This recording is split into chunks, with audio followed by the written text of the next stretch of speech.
Welcome to Mock the Week. I'm Dara O'Brien. Joining me this week are Andy Parsons, Holly Walsh and Russell Howard, Jack Whitehall, Hugh Dennis and Milton Jones.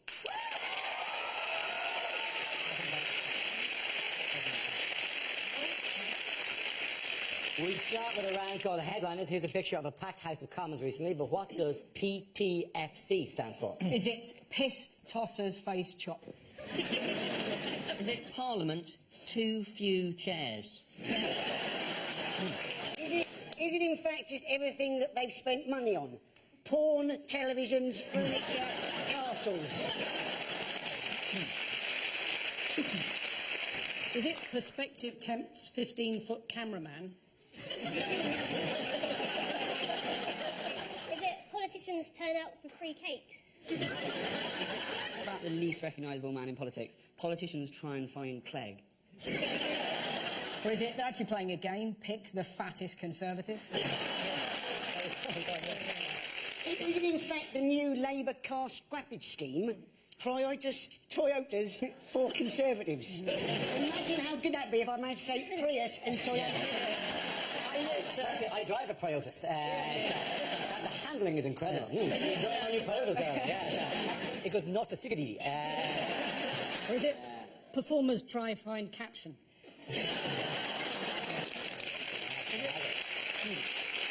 Okay, the P for payback. Payback time. Pay back the fucking cash! That was a proper cri de coeur, wasn't it? That came from the heart. I want to know which paper that comes from, because I'd like to read that every day. It's the Parsons Gazette, so every article's the same. Look at these arseholes! Not that particular, but the payback what? Payback time for Commons. Well done, very good. Thank you very much. Yes, the answer I was looking for was payback time for Commons. This is the news that MPs have been ordered to repay over £1 million of their expenses following an audit of claims dating back to 2004.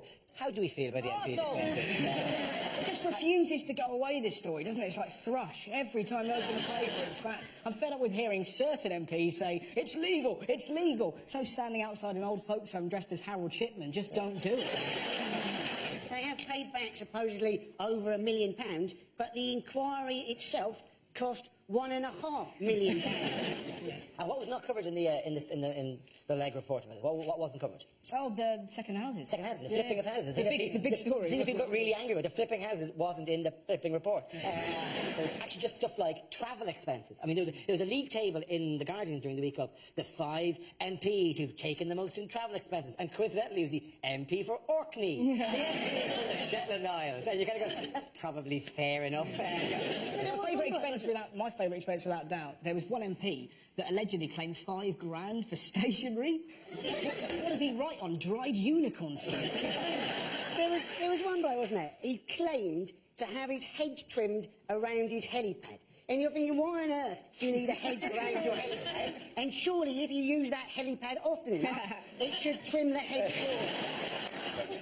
What annoys me, though, as well, is the way that they kind of thought that we'd, like, forget about it. It's like, we're not. Screw them. Every single one of those, like, greedy bastards use their expensive claims to pay for, like, tennis coaches for their wife who's getting screwed into oblivion behind their own back, or the school fees for their posh, yuppie daughter, Tara Mazzolata, who got a Porsche before she hit puberty, and completely and utterly neglect the lives of their sons that have failed performing arts degrees and use fleeting panel show appearances as a desperate cry for help.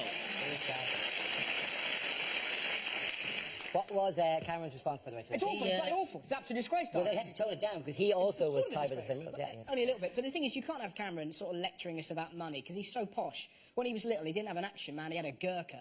He said it was out of order for Brown to complain about the expenses, because Gordon Brown cannot reform the institution, because he is the institution. Which is meant as a bit of a zinger, but If anyone ever said that, I would be around number 10 in my pants going, I'm the institution! Yeah! You the institution? Oh, you're not the institution.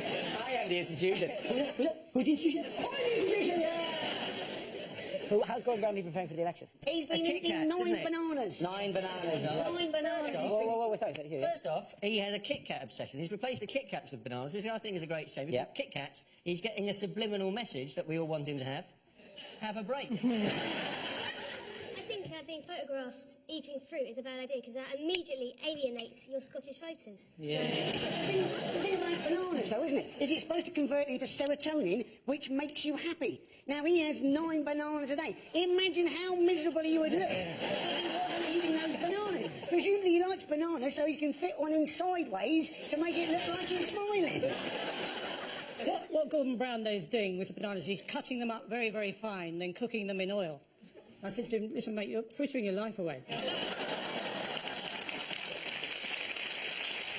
What has added this week to car manufacturer Toyota's troubles? Now this is a recall. They've had to recall the second car. They may have to do it, but it does the whole thing. It explains to me one of the great mysteries in advertising. The car in front is a Toyota because its accelerator is stuck. I'd imagine a better ad now would be the car behind you is a Toyota.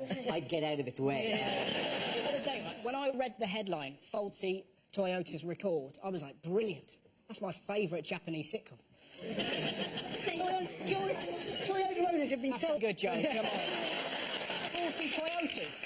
I was then going to go on and do an impression of Can't mention the war, but I'm not doing that. Toyota owners have been told, haven't they, to take their faulty cars back to the garage. Now, you think that's probably a little bit dangerous for the garage owners. You know, looking at, oh my God, here's one coming. Looks like it's coming a bit quickly. Quick, behind the wall, behind the wall. Yeah, if the garage you're bringing it back to is called Cliffside Motors. They said as well that if you take it back, they can fix it in like half an hour. Yeah. I always get worried about how easy they can seem to do these things because it really scares me. Like, I was on a plane the other day and I was sat on it for like half an hour. And after half an hour, the guy came on the PA system. He was like, "Don't be alarmed. In a couple of moments, the cabin's going to go quiet whilst we kill the engine before we then reboot it to try and fix the system." I was like, "Great. I'm on a little metal bird that's about to travel through the air. And the way you plan to fix the current problem is by switching it off and switching it back on again. It's not a PlayStation. Make up some technical shit and that will reassure me." Like, I was half expecting to say, "Oh yeah, it's going to be a couple of minutes more whilst we send the co-pilot out on the runway to see whether smacking on the side will work."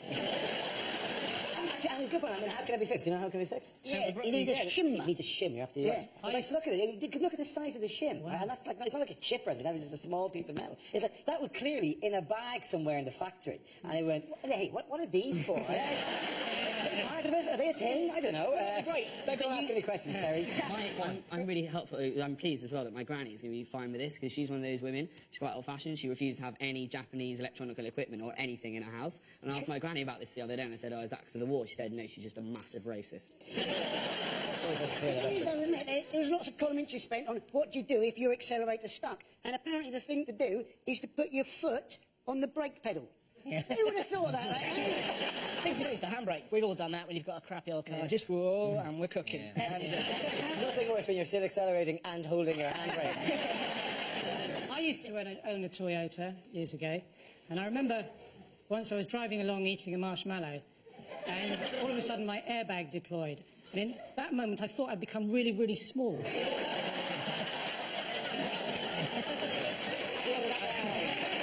The points go to Jack here in Milton.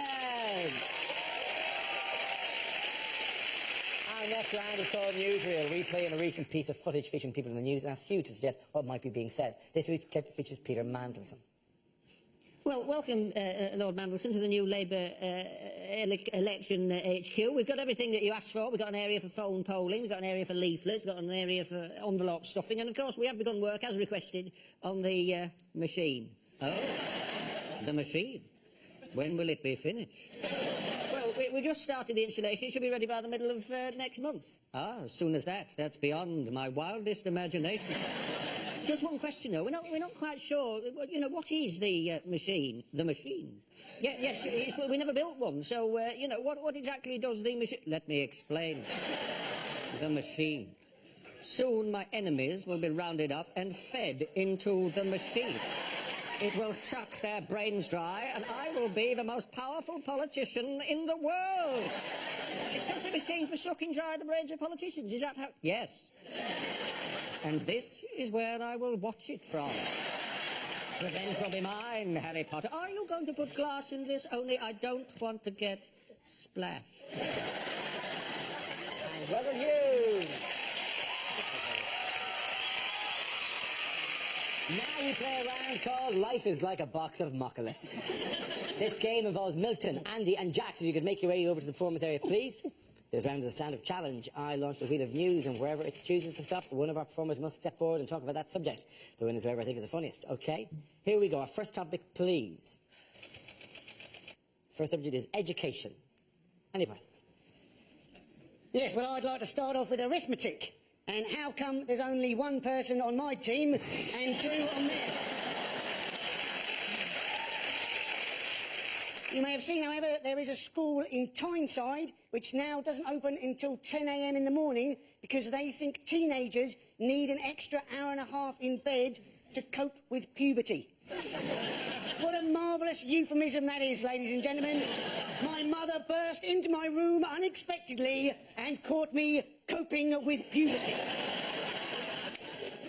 There have been a lot of teachers in the press recently, stories where they've been caught having sexual relationships with their pupil. The one that caught my eye, 26-year-old PE teacher who'd been caught shagging this 16-year-old lad. And the paper's going, oh, there's a lot of questions that need to be asked. I'm sure a question that a lot of people wanted to ask was, where was she when I was at school? Thank you very much, Andy. OK, let's spin the wheel again. The subject is media. Who wants to come in on that? Jack. You hear the weirdest things on news reports. I was watching one a couple of months ago about the Californian forest fires. I genuinely heard a man say that apparently 300 mobile homes are being destroyed. Now, I don't know whether there are that many advantages to a mobile home, if any, but one of the main ones, the big selling point of the mobile home, is that you're not really tied down to an area, especially if the said area is on fire. I also saw the most ludicrous one ever, which was a guy on the news, a so-called expert, say that apparently obesity is now a bigger threat to this country than Al-Qaeda. It's definitely not. What would you rather? Have sobbers you on the train on your way home? Some mental guy with a beard and like a 100-yard stare with a rucksack full of Semtex? Or just a jolly little factor with a rucksack full of quavers? Don't get me wrong, that's not me like belittling obesity, because actually my mum has quite a lot of issues with her weight. She uses those dieting pills, although I did have to point out to her the other day they don't work if you butter them. Thank you very much, Jack. OK, Milton, let's see what you've been left with. Let's spin the wheel. And the topic is travel.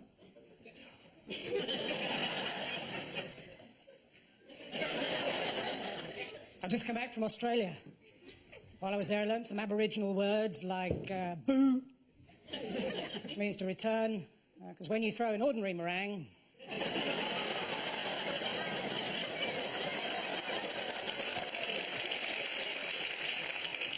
I didn't think much of the film on the plane coming back from Australia. It turned out to be a 24-hour animation of a plane travelling from Sydney to London. Whatever you do, don't go and see Time to Destination. Italians, slanty little eyes. Sorry, italics.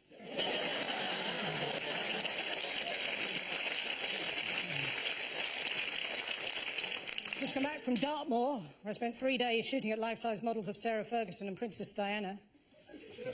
Got nothing against them myself, it's just they made it part of the Duke of Edinburgh's awards scheme.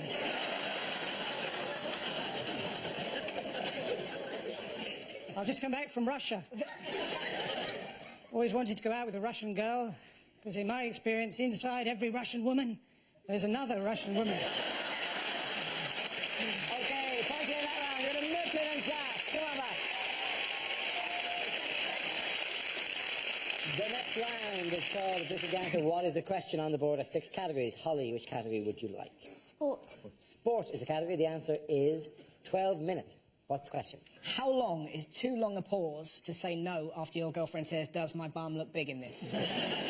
Is it if you push someone down the escalators at exactly the right speed, how long will they keep falling? How how long on average does it take an elderly woman to complete any kind of transaction at an ATM? Is it when he looks back on his time in office, how much will Gordon Brown be proud of? If you brake in a Toyota, how long till it stops?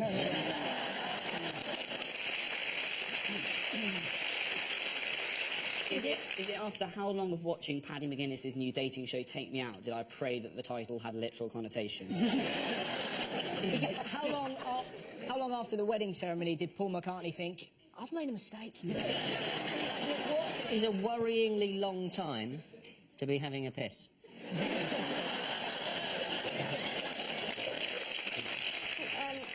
What is the longest John Terry has kept it in his pants? It's not a million miles. It's the time it took Fabio Capello to tell Terry that he'd been sacked. That's exactly it. Thank you very much, Russell. The question I was looking for was, how long did it take England manager Fabio Capello to sack John Terry as captain? This is the news that during a 12-minute meeting, Terry was relieved of his captaincy and has been replaced by Rio Ferdinand. Was it the right decision? Yes. Okay. Capello does come out of it well, doesn't he? I like the way he demanded that he wear a tie. Like the meeting was held up because he wasn't wearing a tie. You can do anything you like in the England squad, but only your sex can be casual. The meeting was a bit like a speed date, wasn't it? One of them was being very critical, the other one was sensing rejection, and they both left without getting a shag. I think Fabio missed a trick, though. Who is the new England captain? He should have gone, his name is Rio, and he dances on the sand. Yes. Very nice. 12 minutes is fast, given that half it had to be interpreted into Italian and then back out. That's like a 6-minute meeting. Then there's a hello. Then there's the kind of awkward pause where they go... That Toyota thing is a bit of a mess, isn't it? Yeah. What's hilarious, though, you've just got people going, sacked as captain, he should be sacked from England. You're like, no, he shouldn't. He's really good at football. That's why he's going to stay. What's interesting about this, it makes you think Rooney could get away with anything. He could eat a baby. He could walk around Buckingham Palace naked and slap a swan with his wang, and the Queen would go, it's a World Cup year. Leave him to it, Philip. You not think it's a slightly unfortunate photograph as well? It looks like Fabio's going, and then he took her like this. Maybe that's what the interview was. Maybe it was 1 minute going, you're sacked, and then the other 11. So tell me, what happened? We don't leave out any details at all. I think it's good for Terry as well, because Terry's like, he was quite a boring sportsman, and this has come out, it's quite interesting. It's like the same as Tiger Woods. He was so dull, and then he did that, I was like, it's quite interesting now. I think more boring sportsmen should do it. Like, I would like Michael Owen far more if I found out he was into, like, badger baiting. Well, funny you should say that. They were actually chanting, though, at Chelsea, weren't they? They were going, there's only one England captain. The chant I thought they might have come up with was, Chelsea, wherever you may be, don't leave your wife with John Terry. It's pretty funny, though, isn't it? Do you know what I mean? The idea that they've got rid of Terry because he's morally reprehensible and replaced him with Rio? That's like swapping a pit bull for a staffy, isn't it? They replaced a guy who shagged around with his wife with a man who's currently banned for violent conduct on the field for elbowing another footballer in the head. And the vice-captain just got cleared on an assault charge for punching a guy who he thought was attacking him when the guy was actually recoiling from being punched in the face by one of Gerrard's friends.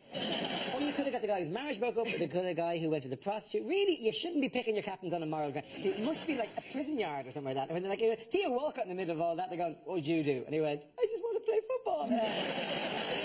What special services the government shut down this week? This is the swine flu hotline. Swine flu hotline's gone. Yeah, if you have any questions you want to ask the swine flu hotline, that moment is past now, yes. But basically, isn't it, we apparently now have 60 million surplus vaccines that the NHS have, right? So you go and see your doctor now, oh, doctor, I've broken my leg, oh, here's some Tamiflu, we need to get rid of it. Yeah.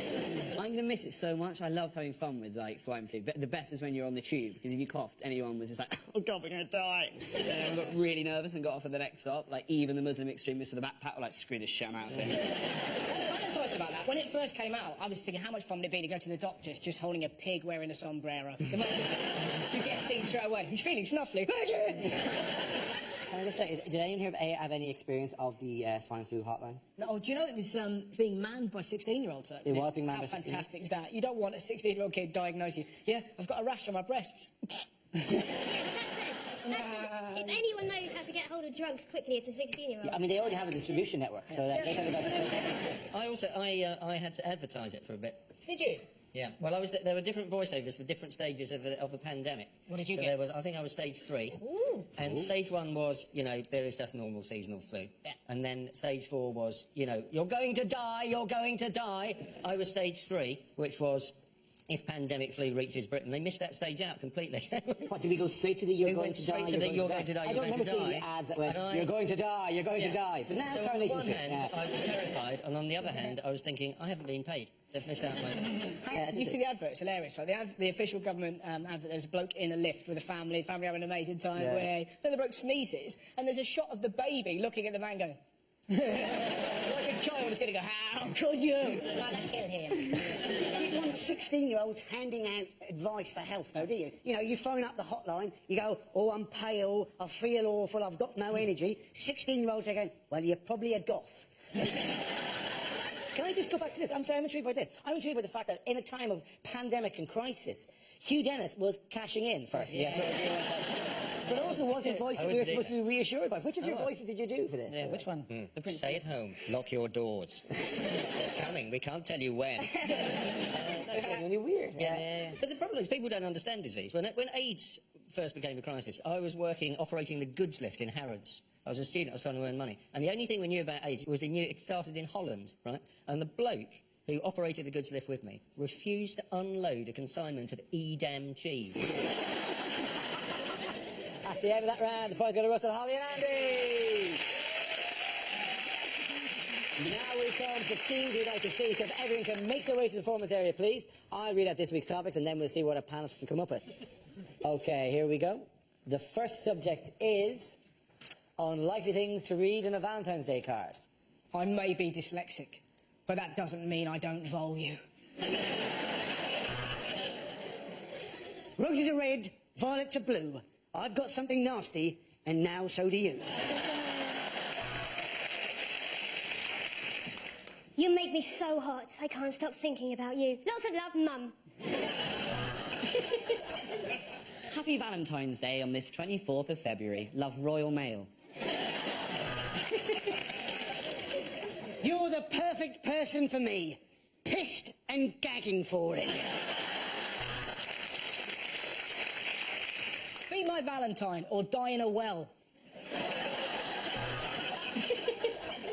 I love your eyes, I love your nose, I love your smell. Why must you be a Labrador? Do we have to go through this shit every year? You make my pants hot. Yours, Omar Farouk Abdul Muttalib.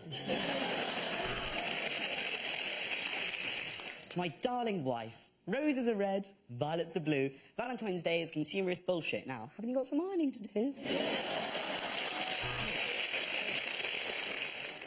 Roses are red. Poppies are red. The grass is all red. Shit, the garden's on fire! I'm a bit of a man for the ladies. Doesn't matter how clearly the gents are signposted. I love you so much. I love you like no other. But never again les up with my mother. Life with me, baby, is like a roller coaster. It's got a weight restriction.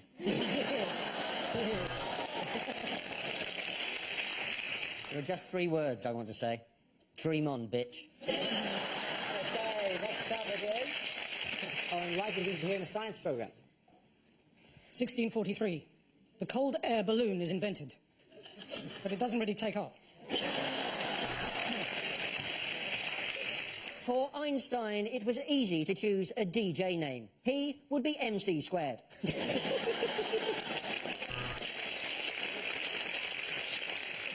Hello, I'm Dr. Gillian McKeith, and today I'll be sifting through your poop. Why? Because I was never hugged as a child.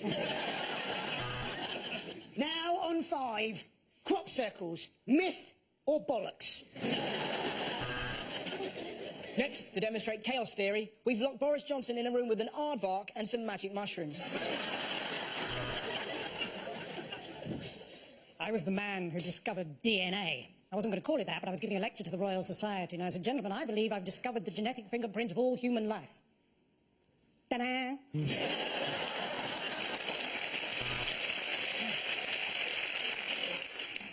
Richard Dawkins. Good night and God bless. Shit. Thanks to carbon dating, this skeleton is now going out with a short-sighted geology student who likes thin people that don't talk much. 1891. Sir Alexander Graham Benn receives the first wrong number telephone call. He realised that this equation was going to take him absolutely years. So he switched to a media studies course, which was a piece of piss.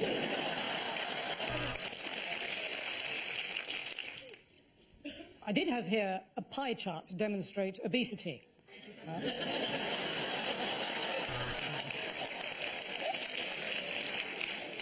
Apart from the human, the only animal to enjoy having sex is a dolphin. I had to shag a lot of animals to find that out. I'm a meerkat, she's not lying. Tonight we'll be discussing molecular science. Our guests are Sir Patrick Moore, Robert Winston and Dappy off of N-Dubs. With their tiny arms, could the T-Rex self-pleasure? Let's find out in another edition of Wanking with Dinosaurs. At the end of that round, the points go to Russell, Holly and Andy. That's the end of the show. This week's winners are Jack Whitehall, Hugh Dennis and Vincent Jones. Commiserations to Andy Parsons, Harry Walsh and Russell Howard. Thank you for watching. I'm Garvey. Good night. The comedy continues here on BBC Two as Rapsy Nesbitt is left more than a little confused by a love triangle. That's next.